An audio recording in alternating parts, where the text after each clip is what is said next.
যে মনে কর যদি আমরা হলে তোর করি, যদি তুই এখন বিল্ডিংয়েরটা নিস, বিল্ডিংয়েরটা নিলে হয়তো বা 2-4টি লোক খালি খালি লাগাতে পারবে, কিন্তু যদি এটা নিস, কার্কিংয়েরটা নিস, তাহলে কিন্তু সমস্যা, লাগাতে পারবে না। তখন কী করবি? আমি চিন্তা ভাবনা নাই একটু কিনে দেওয়া আমি দুটো অপশন এটা দিচ্ছি। বসে তো দুটো অপশন দিচ্ছে, ঠিক আছে, কিন্তু ভাবনা হচ্ছে যদি এখন আমি তো তোর খুলে বলিয়ে দিলাম, কার্কিং নিলে কিন্তু দোষ চেক হবেই, ঠেকাতে পারবে না। হ্যাঁ, তবে কার্কিং নিলে লাভ বেশি। প্রতিটা পার্সনে কিছু না হলে তুই মাসে যদি একটা পার্কিং কন্ট্রাক্ট যদি করিস, একটা মানুষের পিছু হয়তো বা তুই 3,000 টাকা করে কামাতে পারবে প্রতিটা মাসে, বাদ দিয়ে সাথে 3,000 টাকা করে কামাতে পারবে। কিন্তু যদি করিস না,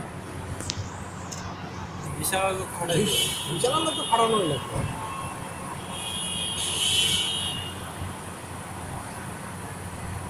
বাদ বাকি করিস।